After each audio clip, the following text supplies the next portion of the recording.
Freya Thorn had precisely 3 thoughts upon entering the peace dome of Kleizorvel. 1. It looked like a jellyfish had collided with a jewelry store. 2. The ambient scent of lavender citrus was aggressively trying to bribe her sinuses into submission.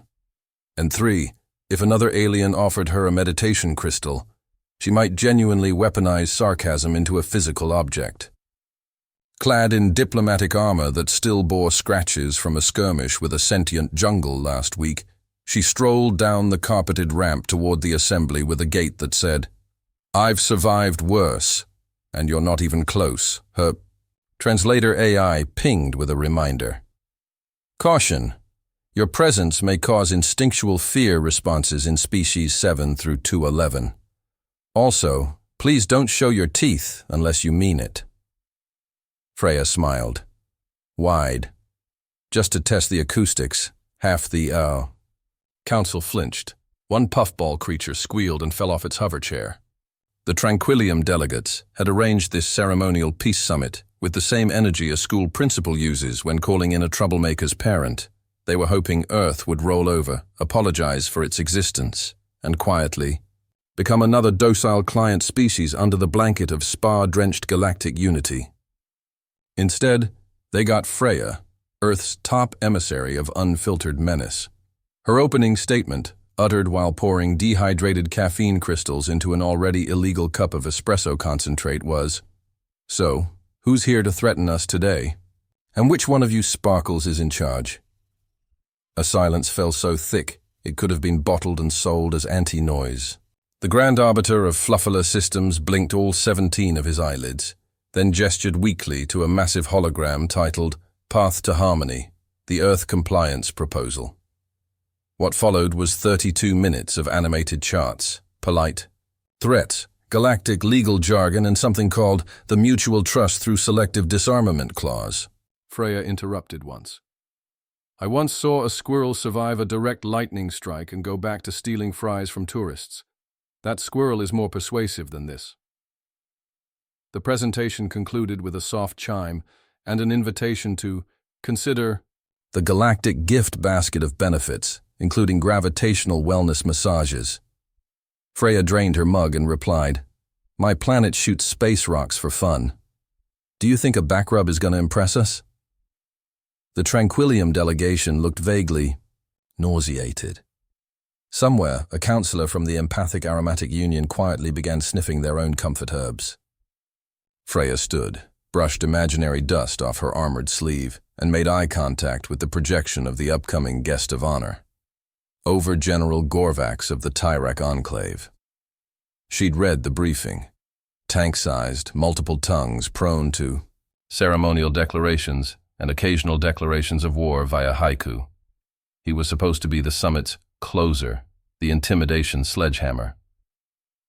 The last 28 failed summits had lacked that emotional oomph, apparently. Gorvax's arrival did not disappoint. The doors groaned open like drama students on cue. Thunder boomed. A screech horn blared a minor key anthem called Rise of the Maw. Gorvax entered wreathed in smoke, metal chains, and 12 war priests chanting in dread harmonics. "I am Gorvax, eternal maw of the Tyrak, breaker of celestial chains, scourge of substellar realms." Freya held up one hand. Yeah, big titles. You got a real first boss fight vibe going on." The priests paused. Gorvax blinked all 8 ocular nodes. "You mock." "No," Freya cut in, casually walking forward. "I'm assessing. You've got smoke, noise, overcompensation. Let me guess, your sacred relics next?" One of the priests extended the ceremonial warspike. It glowed ominously. Choruses hummed. Gravity wavered. Freya took it, turned it in her hand, then snapped it in 2 like stale bread. There was a moment of silence that felt like a black hole in audio form. She tossed the halves over her shoulder and muttered, "Guess it wasn't dishwasher safe." Screams erupted from half the assembly. The other half fainted or went into sensory shutdown. One Tranquillium diplomat vomited holographic glitter. Gorvax stumbled back as if struck. "You." You have fulfilled the prophecy of the severed right. Freya blinked. There was a prophecy? You should have put that on the label. The room began to tremble, not from violence, but from belief collapsing under its own decorative weight. A Deathworlder had broken the bone of power, without fanfare, without fear, just caffeine, boredom, and a complete lack of ceremonial respect.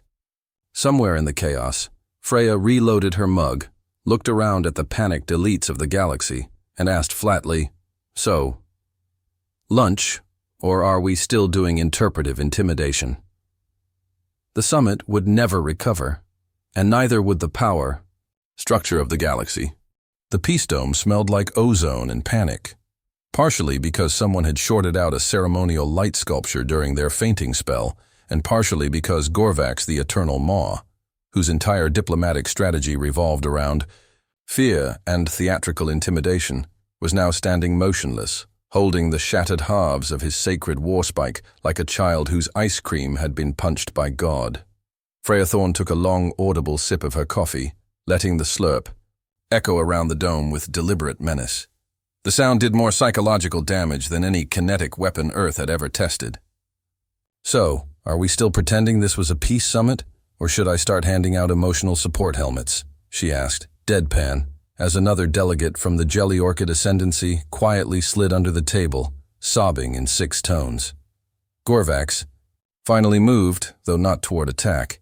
Instead, he staggered, face twitching, voice faltering as he muttered, She bears no respect for the right."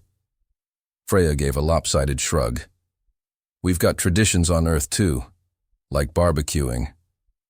In hurricanes, you don't see us having an existential breakdown every time someone lights a grill." The Tranquillium Council, watching from their floating cushions, began rapidly conferring through scented pheromone bursts and emergency bureaucratic protocols. One fluffy delegate screamed into a decorative fan. Another tried to call a recess and accidentally launched a sleep induction gas that only made Freya more lucid. She turned to address the gathering. "Let's be clear. Earth didn't come here to threaten anyone. We came because someone kept accidentally vaporizing our border satellites and sending us brochures on mandatory peaceful integration with footnotes about resource redistribution. So either you misjudged us, or you've never met a species whose apex predator evolved spite as a survival mechanism." Behind her, the human delegation, composed entirely of interns too stubborn to die, nodded while double-checking the emergency coffee dispenser they'd smuggled in under diplomatic immunity. Gorvax stumbled toward his delegation. "She has desecrated the bone of power. The prophecy spoke of one who mocks tradition, who breaks the sacred, who does not flinch in the face of divine fury." One of the war priests promptly fainted. Another began reviewing sacred texts and muttering about the sarcastic reaper. Freya frowned slightly. "Is it really desecration if it snaps that easily? I mean, my niece breaks stronger stuff trying to open snack wrappers." The quote would later be etched into 3 temples and 1 arm tattoo. A representative from the Omno-Sympathetic Council, a race that resembled sentient therapy balls, floated over, nervously wringing its flaps. "Ambassador Thorn, you must understand. Your behavior has destabilized centuries of tradition, invoked a Tyrak prophecy, and caused a full diplomatic meltdown." "Cool," Freya interrupted. "So, progress." The silence was thunderous. Half the dome still hadn't mentally caught up to what was happening. Galactic hierarchy wasn't supposed to work like this. Humans were supposed to cower, compromise, submit to the ancient grandeur of more evolved civilizations.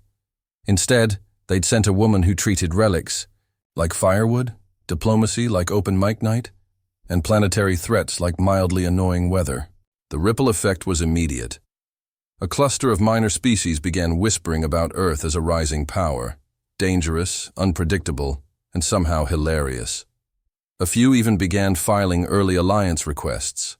One eager-eyed delegate from the Pastellion, Accord bowed deeply and asked if Earth accepted tribute in the form of recreational hallucination silks. Freya took a moment, stared into her mug like it contained the secrets of the cosmos. and replied, "Only if they're machine washable. My laundry schedule's a war zone." The dome's control center sent in 2 floating drones bearing a revised agenda and a fresh batch of apology snacks. Freya took one, bit into it with exaggerated deliberation, and asked, "Is this one sacred too, or can I mock it with impunity?" The answer, a hesitant series of clicks, only encouraged her. Meanwhile, Gorvax was being dragged away by his own advisors, who were attempting to keep him from declaring war on his own mythology. He was muttering nonsense now. The one of indifference, the smiling heretic, she who drinks the black ichor of her world. Freya turned back to the council and gave the kind of smile that belonged in horror films and PowerPoint presentations titled, "How Everything Went Wrong." "Here's the thing," she said, pacing slowly in front of the assembled delegates. "Earth didn't evolve in luxury. We climbed out of the mud, fought through ice ages, dodged extinction about a dozen times, and we still have to deal with Mondays. You lot think a scary stick and a loud entrance will make us bow? No, we've seen worse. Hell, some of us married worse." The laughter that erupted was uneven, unsure, but real. Some delegates were still too traumatized to blink. Others were now openly recording her for cultural analysis. And somewhere deep in the administrative back end of the Galactic Council, someone quietly removed Earth's designation from probationary primitive to active participant, handle with caution. Freya finished her snack, brushed the crumbs off her sleeve, and adjusted her diplomatic badge, which now had a smiley face sticker stuck to it, courtesy of one of the human interns. "So, what's next? Do I have to break another relic? Or can we all sit down like grown-ups and talk about real peace? The kind where nobody pretends to be scarier than they are?" Behind her, an intern whispered, "We could show them the wildlife footage next." Freya grinned. "Nah, let's keep that as a finale. No point playing the cassowary compilation this early." The council chamber groaned with the weight of change. It was the sound of a galactic order unraveling. And in the center of it all stood one tired woman with a coffee mug, a half-finished snack, and absolutely no regard for anyone's sacred nonsense. By the time the 3rd day of the summit rolled around, the Peace Dome of Klizor-Vel had undergone a transformation best described as existential disarray in velvet. Meditation chambers were booked solid, comfort pods had developed backlogs, and the station-wide scent diffuser, once proudly releasing calming vapors, was now desperately pumping out industrial-strength lavender like a nervous breakdown in aerosol form. Freya Thorne strolled through the diplomatic courtyard with the same casual menace as a lion in a vegan petting zoo. Her presence had become a myth in motion. Everywhere she went, species paused mid-sentence, backed up slowly, or stared at her, with the kind of reverence usually reserved for ancient war gods or malfunctioning reactors. She sipped her triple-shot espresso, squinted at a crystalline pigeon thing squawking some interspecies protest chant, and muttered, "I swear if one more sentient bowl of soup tries to vibe-check Earth's morality, I'm breaking out the PowerPoint." Behind her trailed 2 increasingly overwhelmed Tranquillium aides, both vibrating with the diplomatic equivalent of fight or flight. "Ambassador Thorne," one of them said, voice cracking like fine china in a seismic zone, "we implore you to please stop addressing the Galactic Press Consortium with phrases like, 'Try me. I have 2 hours of sleep and a grudge.'" Freya didn't even glance back. Was I wrong? The aide opened their mouth, paused, then sighed. "No, Ambassador. You were, unfortunately, effective," which was an understatement. After she casually broke the Tyrak bone of power and publicly shamed the Enclave's most terrifying general into religious reconsideration, ripple effects detonated across the interstellar socio-political sphere like dominoes made of high-yield ordnance. Dozens of species had started requesting cultural exchange programs, with some even attempting to imitate Deathworlder chic. That mostly, involved trying to look dangerously unbothered while holding mugs full of opaque liquids and refusing to participate in rituals. Freya was unintentionally becoming a symbol, an icon of diplomatic subversion and coffee-fueled menace, and the galaxy didn't know whether to ally with her, run from her, or ask for merchandise. By midday, a hush spread across the summit. As Gorvax the Eternal Maw returned, no longer wearing ceremonial armor, but rather something resembling a robe of shame stitched from repurposed battle banners. His war priests flanked him, not chanting, but gently humming a meditative lullaby and clutching tiny emotional support crystals. He stepped onto the central platform, cleared his throat, and addressed the assembly in a voice stripped of its thunder. The Tyrak Enclave requests peace. Half the chamber gasped. The other half began recalculating foreign policy on the spot. Freya, chewing on a protein bar like it owed her rent, raised an eyebrow. Wow. You sure you don't want to threaten us one more time? Maybe with a poem this time. Gorvax flinched, as if sarcasm were a projectile. No, he said softly. You have revealed to us the futility of posturing. Our sacred texts warned us of a being who would arrive not with fleets, but with flippancy. A breaker of bones and bearer of teeth. I floss, Freya deadpanned. That was the final crack. The Enclave's high priest began openly weeping, a spiritual release that, according to Tyrak tradition, signified cosmic transformation. The Council's analysts, scrambling to contain the cultural implosion, were frantically revising 3 centuries of galactic power charts. Already, 4 major civilizations had updated their diplomatic guidelines to include avoid antagonizing caffeine-born Terrans. But things didn't truly spiral until the Tranquillium's Grand Coordinator attempted to restore order with a rousing speech about unity. Let us not forget our shared values of peace, respect, and ritual. The Galactic Tranquillium has always stood for spa days and passive aggression, Freya muttered, just loud enough to be picked up by every open microphone in the dome. The Coordinator froze. The silence that followed was thick enough to slice. Ambassador Thorn, he said through gritted mandibles, you are dismantling centuries of delicate tradition. No, she replied, rising to her feet. I'm just pointing out that it never worked. You built a system on fear and velvet. We come from a place where the rain tries to kill you sideways. Do you really think paperwork and war pageantry scare us? Her voice echoed across the dome. We don't need prophecy. We are the proof. We are what happens when evolution gets bored and decides to roll the dice with fire, sarcasm, and terminal stubbornness. The crowd was stunned. Even species without ears leaned in. You call us Deathworlders like it's a threat. It's not. It's a resume. We don't conquer planets. We outlive them. We aren't here for empire. We're here to make sure nobody else decides they can treat survival as a monopoly. There was a long pause, broken only by someone sobbing, quietly into a ceremonial sash. Then, one by one, delegates stood. Not out of fear, but reverence. Even the omno-sympathetic ambassador, still wrapped in trauma blankets, rolled forward and offered Freya a small vial. Distilled serenity spores, they said. May they dull your world's horrors. Freya glanced at the vial, then back, at them. Thanks, but we've got tequila. And just like that, the summit cracked. The facade of control, the illusion of superiority, the carefully orchestrated tiers of power, it all shattered. Freya didn't lead a revolution. She simply existed as a reminder that Earth wasn't like the others, and never would be. And with every word, every smirk, and every sip of weaponized caffeine, she rewrote the rules of diplomacy, one sarcastic breath at a time.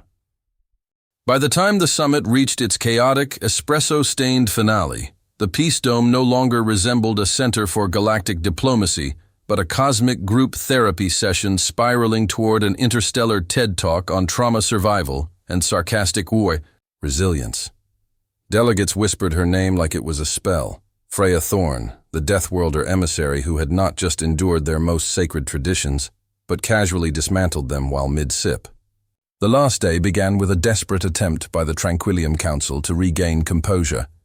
They summoned a conclave of ancient advisors, rolled in 3 planetary-scale empathy engines, and held a 30-minute silent mourning ritual for the collapse of ceremonial stability. Freya spent it napping in a combat chair with her boots on the council table and a note taped to her forehead that read, "Wake me if someone declares war or if coffee arrives." No middle ground. What none of the dignitaries realized was that this final day would not be marked by speeches or decrees, but by what would forever be known as the Treaty of Please Don't Kill Us with Your Jokes. The session opened with a presentation by the Pan-Symbiotic Collective titled Re-Evaluating Fear Metrics in Light of Deathworlder Behavior, a Survival-Based Analysis. The first slide simply featured a picture of Freya holding a broken sacred relic in one hand and an intergalactic granola bar in the other. The second slide was labeled, "We Give Up." By mid-morning, 37 species had offered Earth bilateral treaties, mutual defense pacts, or unrestricted trade of anxiety-reducing fungi. 2 slime-based entities proposed marriage. 1 sentient cloud attempted to adopt Freya legally as a symbol of courage. But it was Gorvax, the eternal maw, who sealed the fate of the summit. Wearing the ceremonial garment of surrender, which, ironically, looked suspiciously like a bathrobe, he approached Freya with slow, deliberate humility. "Earth," he said, bowing so low his forehead made contact with the metal floor. "We offer our shipyards, our strategic data cores, and several dozen therapy vouchers redeemable across 6 star systems in exchange for non-aggression and continued existential observation from a safe emotional distance." Freya blinked slowly. "You're giving me military shipyards and coupons for space therapy?" "Yes," Gorvax whispered, voice cracking. "Also some meditation stones." "They hum," Freya nodded. "Deal, on one condition." The entire dome inhaled. "Your people," she said, sipping her coffee, "will host Earth's university exchange students next year, all of them. No refunds." Screams erupted. A translator drone overheated and fell from the air. The Tyrak delegation tried to protest, but were quickly overruled by their high priest, who was now openly chanting, "The laughing apex has spoken," while drawing symbols in ceremonial pudding. The treaty was drafted within minutes. No legal challenges, no subclauses, just a single-page agreement stamped with 47 thumbprints, 1 pseudopod, and a bite mark from an overly enthusiastic Martian diplomat. As the summit concluded, the Peace Dome installed 3 industrial-grade Terran coffee dispensers, declared sarcasm a legally protected cultural expression, and amended the diplomatic dress code to officially allow combat boots in cases of confirmed Deathworld origin. Freya received a commemorative sash made from repurposed council flags and wore it like a towel slung over one shoulder. She didn't pose for photos. She simply walked out of the dome the same way she walked in, unimpressed, mildly tired, and 5 steps ahead of galactic reality. Behind her, the Tranquillium assembly collapsed into rapid evolution. Therapy bookings hit record highs, and a whole generation of alien diplomats began studying Terran cultural history under the new academic discipline, caffeinated deterrence theory. Freya boarded her shuttle as chaos blossomed in her wake. Interns scrambling behind her with bags of galactic tribute snacks and a new species honorary doctorate in weaponized cultural subversion. As the shuttle doors hissed closed, one intern looked at her with awe and asked, "Ambassador, did you plan this whole thing?" Freya stared out the viewport at the spinning diplomatic nightmare she'd just rewritten and muttered, "Nope, I just ran out of fucks about 10 years ago and learned how to improvise with sarcasm and snacks." And as the ship jumped to FTL, the Peace Dome of Kleizorvel flickered behind them. No longer a temple of control, but a monument to the terrifying, hilarious, utterly ungovernable rise of Earth on the galactic stage.